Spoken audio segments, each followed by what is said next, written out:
O inverno em Bangu é uma fraude.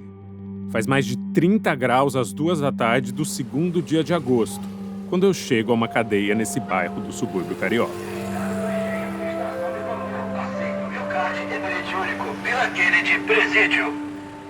O Instituto Penal Santo Expedito, visto de fora, é um enorme muro que se estende por um quarteirão inteiro, bem no meio da cidade.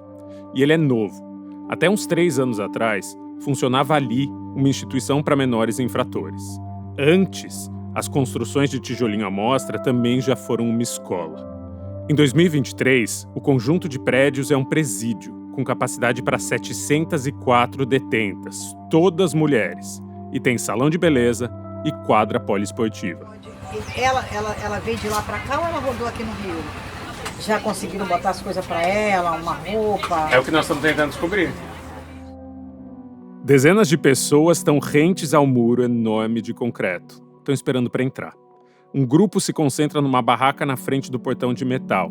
Está comprando custódia. O que é custódia? É tudo que você está vendo aí. É um chinelo, é uma blusa, é uma calça, é uma bermuda, é uma toalha para ela se secar, é uma manta para ela se cobrir, é aquela bolsa transparente ali que é onde ela vai armazenar todo o material dela ali dentro. Quase todas as pessoas que esperam para entrar no presídio são mulheres. Os homens dá para contar nos dedos. Algumas delas batem papo enquanto tomam cerveja em mesas brancas de plástico. Mas isso é grave, pô. Isso é café pequeno, pô. Se não fosse tráfico, se não fosse roubo, aí sim, o negócio ia pegar, né? Mas essa parada aqui, prostituição. Outras precisam alugar roupas adequadas para entrar no presídio. Ficam penduradas na entrada de um boteco do outro lado da rua. As peças que visitas podem alugar para entrar na cadeia são vestidos estampados e coloridos. É que roupas lisas de algumas cores ali são proibidas. Calça jeans, chinelo branco, calça jeans que não tenha botão, não tenha nada que apite, cinto não entra, tênis não entra, blusa branca não entra, vermelha não entra, amarelo não entra, verde não entra. Branca não entra? O branco é proibido porque é a cor do uniforme das detentas. O preto, por causa do uniforme dos agentes prisionais. Vermelho, porque é a cor do comando vermelho. E assim por diante. No presídio sabe que rola, né? No presídio rola tudo, moço. Eu tô ali esperando o advogado de uma mulher de 35 anos que tá em prisão preventiva faz 9 meses. E esse advogado leva mais de 2 horas para chegar de carro. É que ele veio de Minas Gerais, onde ela ficou presa por 5 meses antes de ser transferida para o Rio de Janeiro, agora em março. O advogado Rodrigo Menezes chega depois das 4 da tarde, quando o horário de visita está prestes a acabar. É um homem magro, de camiseta, óculos escuros, jeans e boné. Vamos sair do esgoto aqui.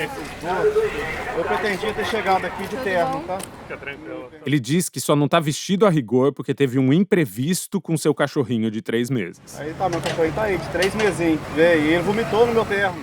Por falar em meses, faz 6 meses que eu negocio com o advogado uma entrevista com essa cliente, que tá dentro do Santo Expedito. E, quando eu digo negociar, não tô falando de dinheiro. Primeiro, foi preciso convencer a mulher que está em prisão provisória a topar me receber. Depois, consegui uma permissão da administração do presídio. Mas parece que agora vai. O advogado entra na cadeia para confirmar se ela quer de fato falar com o repórter. Ele toca a campainha do portão de metal e entra. Eu fico do lado de fora, esperando por uma definição. Entrou. O portão abre assim, ó.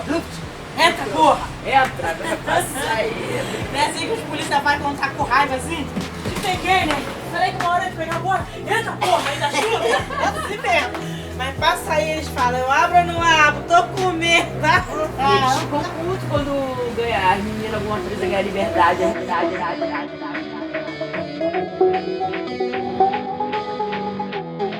Passa 1 hora.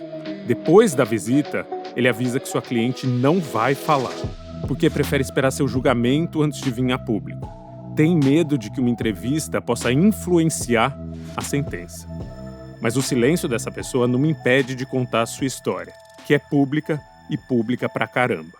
Foram 6 meses e mais de 50 entrevistas para reconstruir uma vida que parece de mentira. Porque muitas vezes era feita de mentiras contadas em redes sociais tantas vezes que acabavam parecendo verdades. E, quando eu tento entrar no presídio para falar com a pessoa que está lá dentro, a investigação já está praticamente pronta.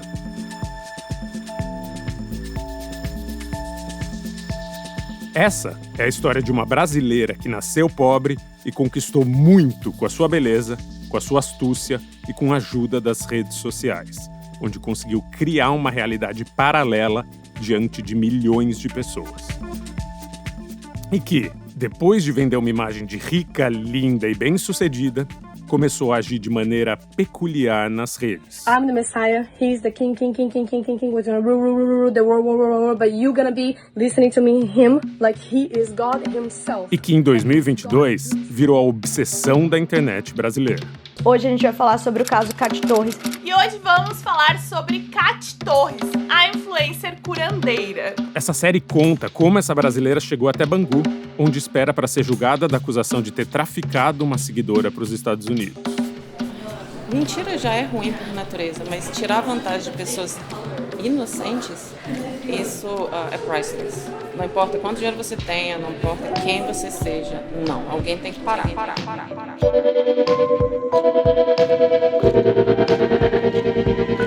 Da Wondery, eu sou Chico Felice e esse é A Coach, um podcast que revela as 9 vidas de uma brasileira chamada Catiúcia Torres Soares, mas que você pode ter visto na internet com o nome Cate à Luz.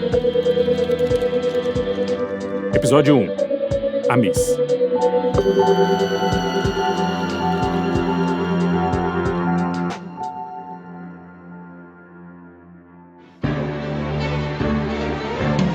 São Paulo, cidade da cultura, do lazer, do trabalho. A cidade mais globalizada da América Latina, esta noite está em festa. Ao vivo, diretamente do Anhembi, o Miss São Paulo 2012. O Brasil conheceu Cate Torres no sábado, dia 11 de agosto de 2012. E ela estava bem diferente da Catiúcia Torres que eu quase encontrei em Bangu.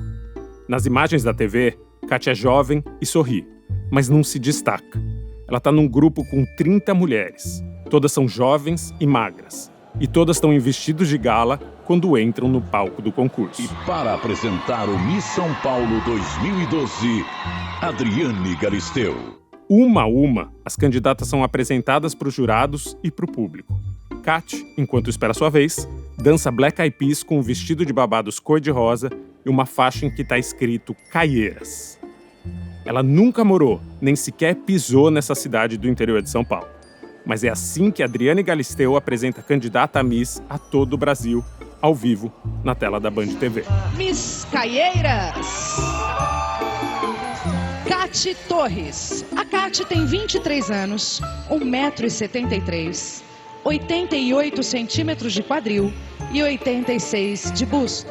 Cate vai até a frente do palco, coloca uma mão na cintura e sorri.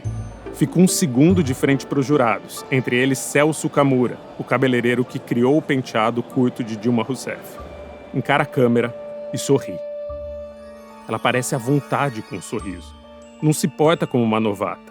Transmite paz e confiança. É como se ela já tivesse 1000 faixas de Miss no armário. E não como se esse fosse seu primeiro concurso. É isso, meninas. Muito obrigada. Vocês deram um show na passarela. Tá aí, ó. Pode mostrar todas elas pro Brasil. Depois da apresentação inicial, as candidatas voltam ao palco. Dessa vez, desfilam de biquíni cor-de-rosa e a faixa cruzada no peito.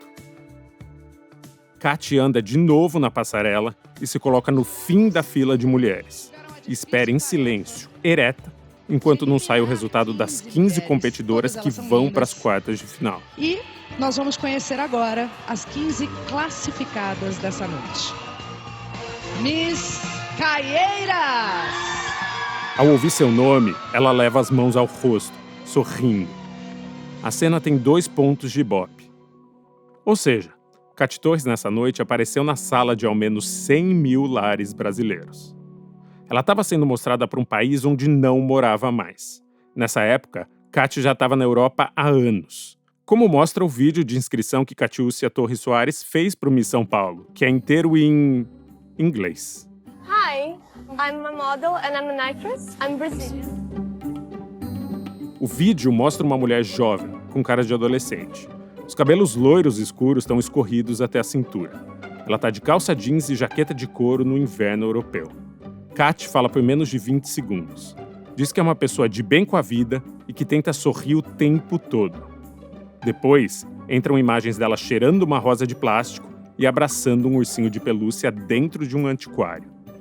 Ah, e ela também revela que mora em Milão, na Itália. Não em Caieiras, a cidade que defende no concurso de Miss. Uma cidade que começou com a instalação de uma fábrica para pintar folhas de papel de branco, usando cal. E por isso tem o nome, Caieiras.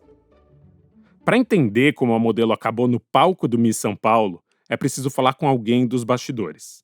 E para isso, a produtora Maria Leite foi até Caldas Novas, uma estância de águas termais e de duplas sertanejas no estado de Goiás. E é lá que nós vamos encontrar o Jean Hipólito, um missólogo. Um missólogo, se não deu para pescar, é um entendedor de concursos de Miss.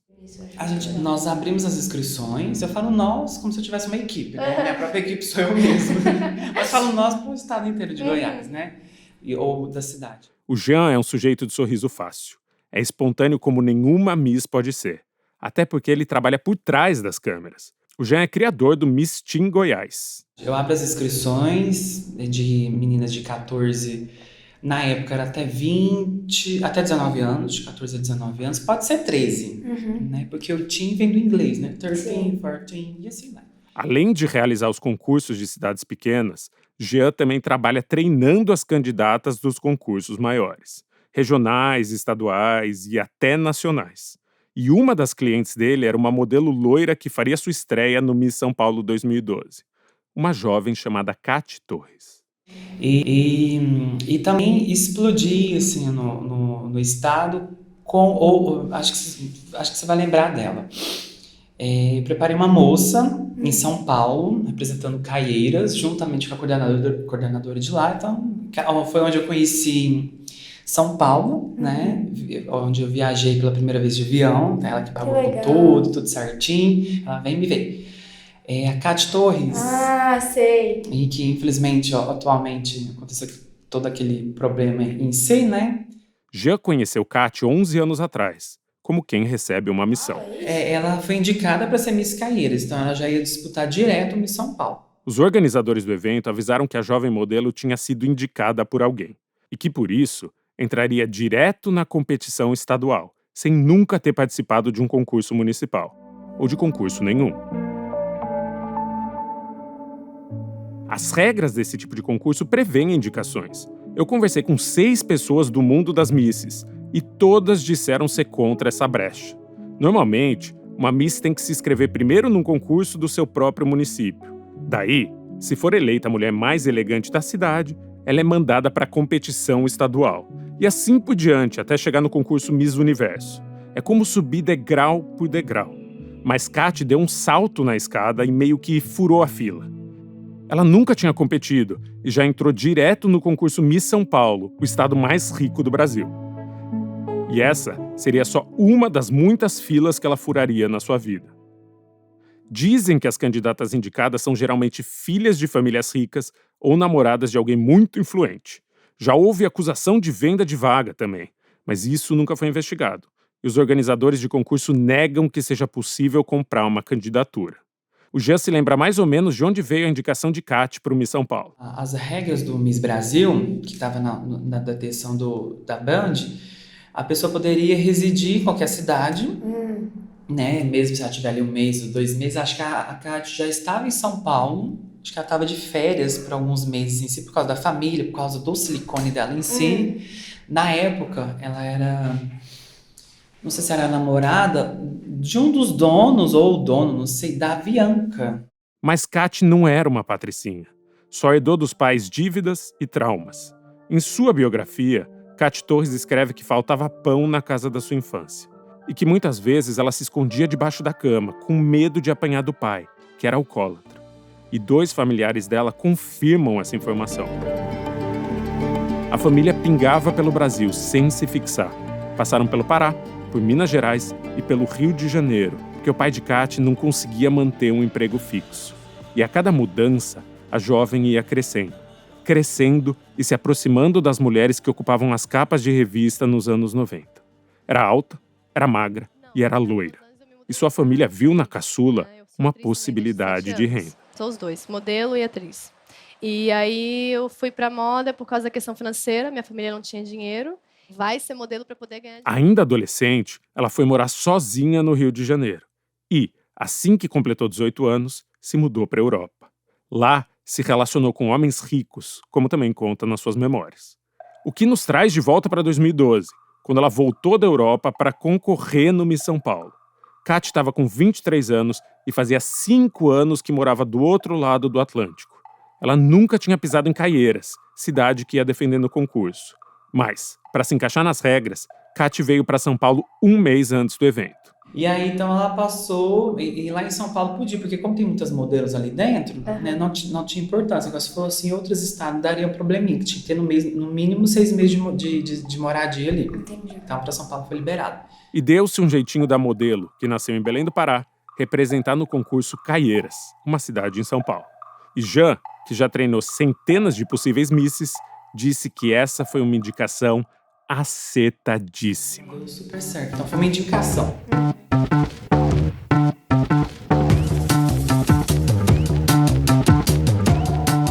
Quando recebeu a missão de treinar uma modelo, já suou frio. Porque modelos fotográficas como Kate não precisam se apresentar ao vivo. Precisam posar bem para marcas de maiô e de biquíni, como ela fazia na Europa. Mas ser fotogênica era apenas uma das atribuições de uma Miss. Nessa época, a Kate já era modelo internacional, né, de lingeries, de camisolas, porque ela tem um corpo muito bonito. Ela tem um olho verde, só que é um olho verde meio escuro, um verde folha. Ela é muito linda. O cabelo dela é loiríssimo, né? Ela só tonaliza porque as empresas pedem, mas é loira natural. Ela é muito linda, ela parece uma boneca. Né? Eu tenho 1,81, ela de salto fica mais ou menos quase do meu tamanho. Ele começou a treinar a candidata. Nas primeiras semanas, era tudo à distância. Os dois faziam videochamadas e ele mostrava para ela como uma Miss deveria falar, como deveria andar e como deveria cenar. Sim, o tempo todo conversando, chamada de vídeo, mandando vídeo de passarela e ela treinando. Mas já viu que seu trabalho ia ser pouco necessário nesse caso. Entendi. A preparação dela foi muito pouquinho, assim. Tem umas meninas que tem que desenvolver. A Kate já tinha inglês, já tem inglês, né? Hoje em dia o inglês é primordial. Em poucos dias, ela já tinha aprendido os cacuetes das competidoras. O aceno com a mão reta, o sorriso constante, o tom monótono para responder às perguntas dos jurados. A Kate já era perfeita, era só treinar a passarela e tudo mais, o corpo escultural, assim, meio mignon, mas assim, ela é cheia de curvas, muito bonita. Então assim, era só preparar mesmo a questão de de responder as perguntas e a passarela. Jean disse que teria apostado dinheiro que Kate iria bem no concurso. Poderia até não ganhar, porque estava competindo com veteranas. Mas ele achava que pelo menos um vice-miss dava para tirar. Questão de preparação, ela foi assim, questão de meses não, semanas só. A uma semana da competição, as 30 representantes de cidades paulistas foram para um hotel. Lá, dividiam quarto e tinham provas diárias. Sessão de foto, jantar com patrocinador, ensaios para o grande evento, esse tipo de coisa. Nessa semana, elas estavam proibidas de ter contato com o mundo externo.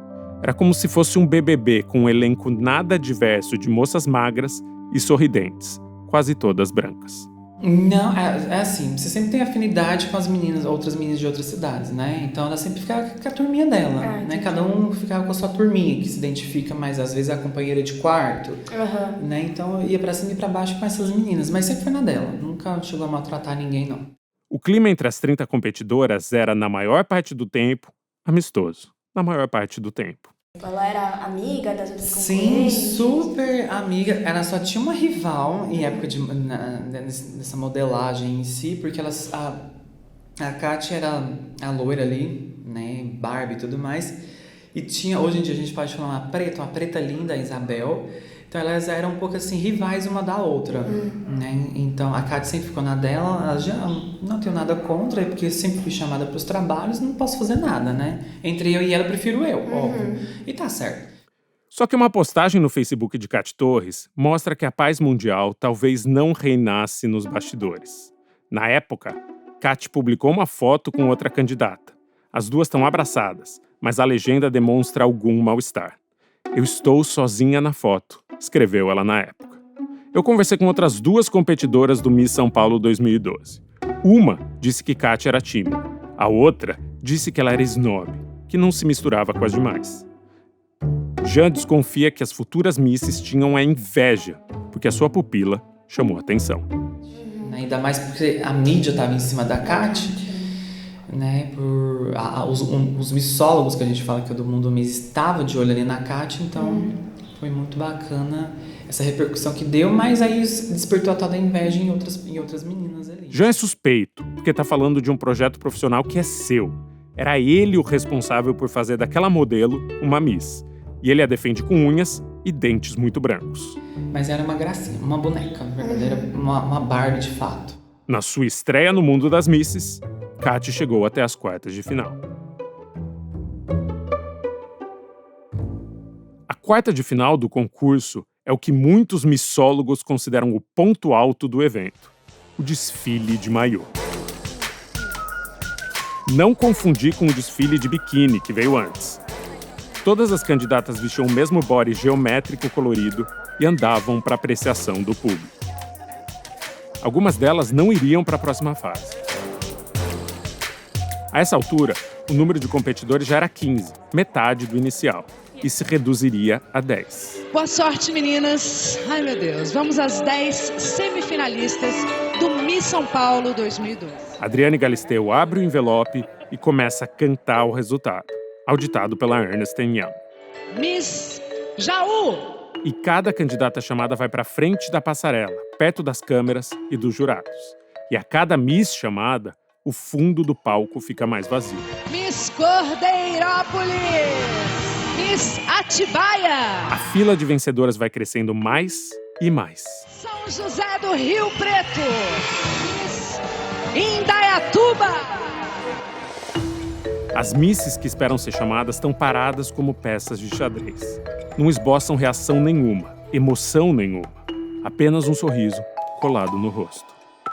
Até que, quando chega no sétimo nome, tem mais candidatas aprovadas do que as reprovadas. Tem mais candidatas na frente do palco do que no fundo, onde está a Cat. Miss... Quem? Araraquara! Piracicaba! Falta uma. Miss Ribeirão Preto! E pronto. O nome da Miss Caieiras não estava entre os selecionados. Ela foi uma das 5 competidoras que ficaram na parte de trás do palco, foram conduzidas até a coxia e não voltariam mais para a transmissão ao vivo na TV. Kat foi eliminada antes mesmo do concurso em traje de gala, que é só para as 10 semifinalistas. O que chocou bastante o Jean, porque ele a tinha como uma das favoritas do concurso. Só que assim, o que aconteceu? No dia, tinha outras meninas que viriam no ano seguinte, outras modelos lindas, maravilhosas, que você olhava assim, meu Deus. Eu lembro de uma, ela chama Natália, gente. Chama Natália. Que menina linda. É uma boneca. Literalmente uma boneca. Mas aí ela viu que parece que tem uma tretinha ali, entre os jurados ali, que é amigo do... Não despertou interesse nas meninas. Elas foram para ver a Kat, gostaram da performance dela, se animaram, mas aí cheguei até a conversar com essas meninas, elas falaram assim, não, eu não piso aqui no ano que vem de jeito nenhum. Mas essa é a opinião dele. E vale dizer que o Jean tinha interesse envolvido. É claro que o treinador de um time derrotado vai ficar colocando problema num campeonato. Mas Kat nunca protestou. Pegou um avião de volta para a Europa e nunca mais participou de um concurso de Miss. Jean manteria contato com ela pelos próximos 10 anos. Ele disse que sempre que mandava mensagem para ex-pupila nas redes sociais, ela respondia de imediato. Até que Kat foi acusada de um crime. Que merda que ela fez na vida dela, viu? Mas não tinha precisão, não tinha. Kat É incrível, linda, maravilhosa, uma das mulheres mais lindas que eu já vi. Não é puxando o saco, não. Ela é muito bonita. Jean fala da sua pupila com saudade. E com o pesar de quem poderia ter sido uma grande Miss. Mas não foi. O cabelo dela cheira boneca. Não que eu tenha cheirado boneca. Mas, sei lá, não lembro. Eu lembro quando as minhas amigas brincavam com as bonequinhas dela, tinha um cheiro de boneca. E a Kátia era assim.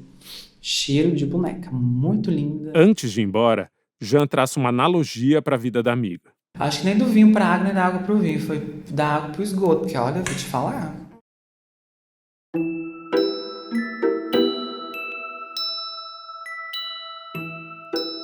A manchete vinha em inglês. Model Kat Torres confirms she's dating Leonardo DiCaprio. Em italiano. Leonardo DiCaprio, Kat Torres, la nuova fidanzata, è una modella brasiliana de 24 anni. Em francês. Elle affirme être la nouvelle coquette de DiCaprio. E em espanhol. La brasileña Kat Torres, la nueva y explosiva conquista de Leonardo DiCaprio. Mas logo foi traduzida por dezenas de sites brasileiros para o bom português. Na Caras. Kat Torres, a modelo brasileira que encantou DiCaprio. Na Zero Hora. Brasileira é apontada como novo affair de Leonardo DiCaprio. E no UOL. Suposta namorada brasileira de Leonardo DiCaprio já posou nua. Conheça Kat Torres. Era dia 15 de outubro de 2013, um ano depois do concurso de Miss, quando Kat Torres tomou as manchetes da internet brasileira. A notícia era um fiapo de informação. O tabloide inglês Daily Mail tinha publicado 2 fotos tiradas meses antes dentro de uma boate, durante o Festival de Cannes. São imagens ruins, feitas no escuro.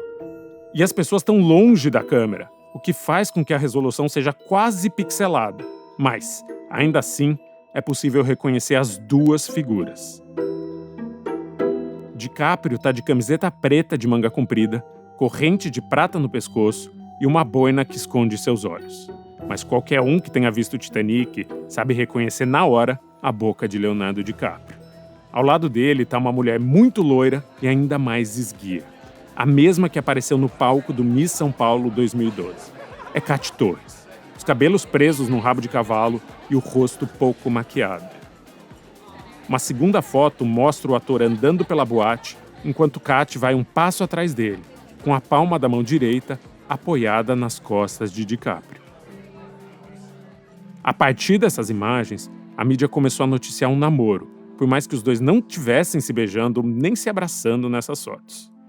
As notícias vinham cheias de verbo no condicional. O casal teria se conhecido em maio no Festival de Cinema de Cannes, na França. Kat estaria hospedada na casa do ator. Mesmo veículos de prestígio, como a Folha de São Paulo, dedicaram espaço a esse boato. O site do jornal publicou uma galeria de fotos da modelo. São 7 imagens. Em 4 delas, ela tá só de biquíni. Nas outras 3, tá de lingerie. E assim, na noite de 14 de outubro de 2013 para o dia 15 de outubro de 2013, Kat Torres virou uma celebridade.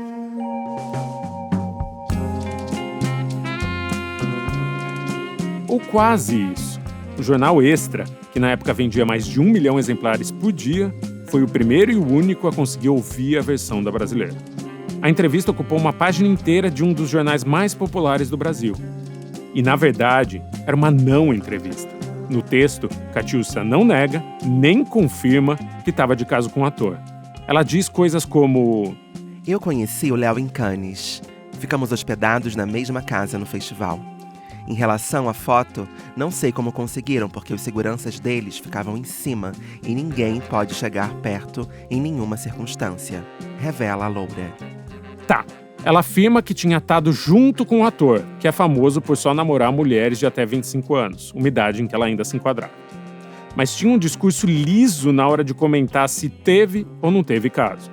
O Léo é incrível. Me preocupo com o que ele vai pensar. Temos um pacto de que nada, jamais pode ser dito. Na Europa é diferente. As pessoas nos viram em muitos lugares juntos. Então não precisaram perguntar. Ele não gosta de ser fotografado. Mal consegue andar depois que as pessoas percebem que é ele. Mas, mesmo sem negar nem confirmar, Kat conquistou seu lugar no olho público. milhões de pessoas viram seu nome e as fotos dela de biquíni que acompanhavam toda e qualquer matéria. Eu conversei com 3 pessoas que trabalhavam na redação do Jornal Extra nessa época. Nenhuma se lembra quem fez a entrevista com Kati, mas uma coisa todas disseram em comum. Foi a modelo que procurou a redação do jornal para contar sua história. E ela fez isso através de uma assessora de imprensa. Ou seja, Kati queria falar. Ou melhor, queria aparecer no jornal sem ter que falar quase nada. É uma tática moderna de divulgação. Alimentar um boato sem comentar propriamente esse boato. É só rir na entrevista sem negar ou confirmar a fofoca que se conquista espaço. E, para entender melhor como funciona a máquina de fazer subcelebridades que é a mídia brasileira, eu vou falar com uma pessoa que entende tudo de fama. O apresentador do TV Fama. Eu vou no Fefito do 101, eu sou outro... Andar rápido, que eu levo multa nessa... Fefito é um jornalista que cobre o mundo das celebridades há quase 20 anos. Eu acho que ela é uma subcelebridade raiz brasileira, se for analisar, tipo Cacau Oliver. Escreveu pro UOL, pra Folha, pro BuzzFeed e trabalhou em 3 canais de TV. Hoje, apresenta o TV Fama. Ou seja, ele entende como ninguém como funciona essa indústria cultural que é tão nossa. Fefito usa o exemplo da Peladona de Congonhas para mostrar como é preciso de muito pouco para alcançar a fama no Brasil. E a Peladona de Congonhas surgiu na imprensa em 2013, mesmo ano em que Kati apareceu com DiCaprio. A modelo Jéssica Lopes só tinha uma muda de roupas e um carro 1.0 estacionado na frente do aeroporto de Congonhas, em São Paulo. Jéssica, então, ficou nua dentro do carro para trocar de roupa e afirma que um paparazzo a flagrou nesse processo. As fotos correram o país e ela ganhou a alcunha a Peladona de Congonhas. Anos depois, Jéssica admitiu que sabia que tinha fotógrafo no aeroporto, mas disse que não fazia ideia que seria fotografada dentro do próprio carro. Uma das regras de ouro na indústria da fama é negar sempre a vontade de ser famoso ou famosa e nunca admitir que combinou uma foto com um paparazzo. Para Jéssica, essa fórmula funcionou. 10 anos depois, a gente tá aqui, falando dela. E, pro Fefito, Kati se encaixa na mesma quitanda de Cacau Oliver. Cacau, no caso, é o Midas das mulheres frutas, o homem responsável por criar o concurso Miss Bumbum. Mas o produto mais vistoso de Cacau é a ex-vice-Miss Bumbum, André Surak. Nossa, tem muitos fenômenos. A André Surak é um fenômeno do Cacau Oliver. O namoro lésbico da André Surak, quando a André Surak não era lésbica, é um fenômeno do Cacau Oliver. No fim de 2012, uma anônima chamada André Surak fica em 2º lugar no concurso Miss Bumbum. Depois da derrota, essa modelo gaúcha é flagrada beijando a 3ª colocada, chamada Camila Vernalha, num passeio de barco. Agora, eu te pergunto, que fotógrafo é esse que estaria à deriva, no meio do mar do Guarujá, esperando para fazer esse registro? A foto foi combinada, é claro. A Andressa já admitiu 1 milhão de vezes. Mas valeu o investimento, já que levou o nome dela para o cérebro de meio Brasil. André Surak virou uma marca. Isso também é uma outra questão, porque muito brasileiro e brasileira começou na mídia... Muito brasileiro e brasileira começou na mídia porque namorou alguém famoso, estava do lado de alguém famoso.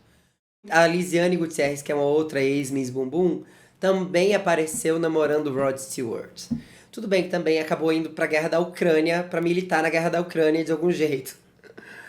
Ela também é uma crítica a Cacau Oliver, mas dá pra ver quão elástico é essa possibilidade de fama quando você é uma crítica a Cacau Oliver. E ele explica que pra mídia local vale muito mais ter um caso com uma celebridade internacional do que com um famoso brasileiro. Porque uma coisa é você começar a sua carreira sendo, sei lá, amante do Naldo, ou do Belo, ou de qualquer pagodeiro. Eu não tô mandando indireta pra ninguém, só vieram o nome de pagodeiro na cabeça. Ou de algum jogador de futebol daqui. Uma coisa é você começar assim. Outra coisa é você começar como namorada de um N5, como namorada do Leonardo DiCaprio. Você tem que ter um je ne sais quoi, como se diz na França, pra você ter conquistado essas pessoas, entendeu? E muitas dessas fotos eram tiradas pela própria pessoa que queria ser celebridade e depois enviadas para as redações de sites e de revistas. Eu pergunto se Fefito sabe de onde veio o vazamento da foto de Kati e de DiCaprio. Ele diz que não tem certeza, mas tem uma aposta. Eu não sou chip de câmera fotográfica pra saber quem divulgou ou não, mas que tem cara de que a foto foi divulgada por parte dela, sim. Fefito, então, usa tudo que conhece desse mundo para dizer o que provavelmente aconteceu. Kat, uma brasileira anônima, estava numa boate. Conhecia um paparazzo que também estava por lá.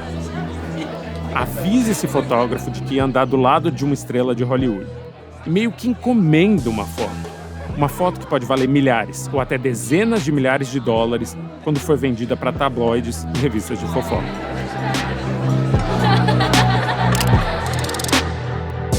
Assim, o fotógrafo ganha dinheiro e ela ganha fama. Todo mundo ganha.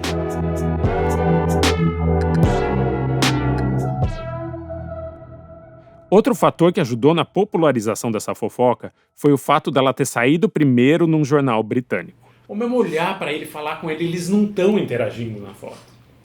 Mas a foto bastou para ela aparecer no Daily Mail e do Daily Mail ela veio para o Brasil.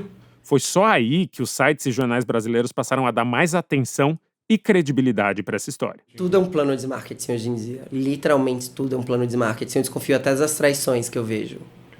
Porque os 6 casais que já brigaram falando de infidelidade, por exemplo, e depois voltavam com a esperança de ser chamados para o Power Couple, que era aquele reality show de casais da Record. Mas o plano de Kat não era ir para um reality show da Record. Ela tinha desejos maiores e muito mais longevos.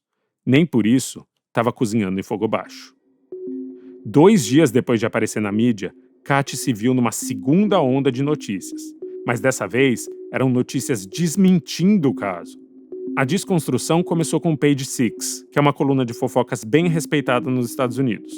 O título da nota era: Léo janta com a modelo Toni Garn, derrubando boatos de Kat Torres. Horas depois de vazar as fotos com Kat, Léo foi flagrado com Toni Garn, uma outra modelo, tão jovem e tão loira quanto a brasileira, só que realmente famosa. No mesmo dia, o maior blog de fofocas do mundo também cravou que Kat mentia.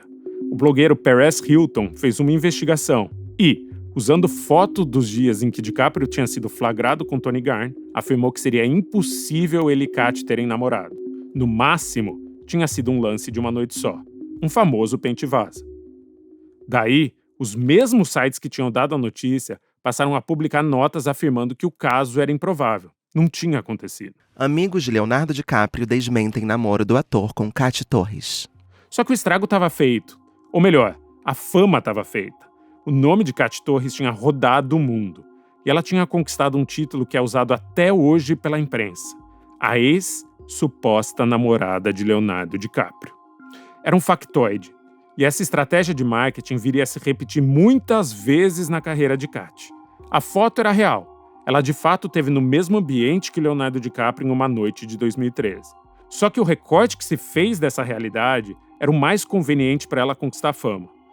Uma das amigas mais próximas de Kat definiu a tática dela como uma coisa que hoje em dia todos nós usamos em redes sociais, mesmo que a gente não perceba.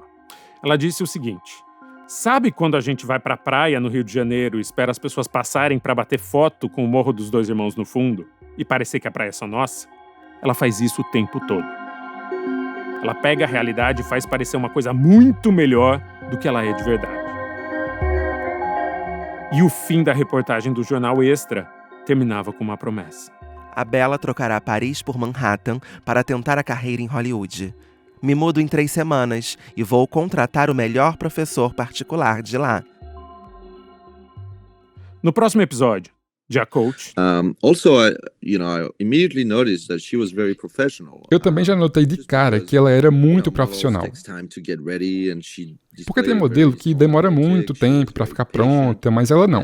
Ela trabalhava com seriedade. Ela era paciente, porque fotografar depende de muita gente, né? Então sempre estão ajeitando alguma coisa e a modelo precisa ter paciência. Mas não era só isso, dava pra ver que o resultado que ela entregava era excepcional. Então ela me pareceu profissional pra caramba. E eu olhei pra essa mulher e pensei, uau, ela tem futuro nesse mercado.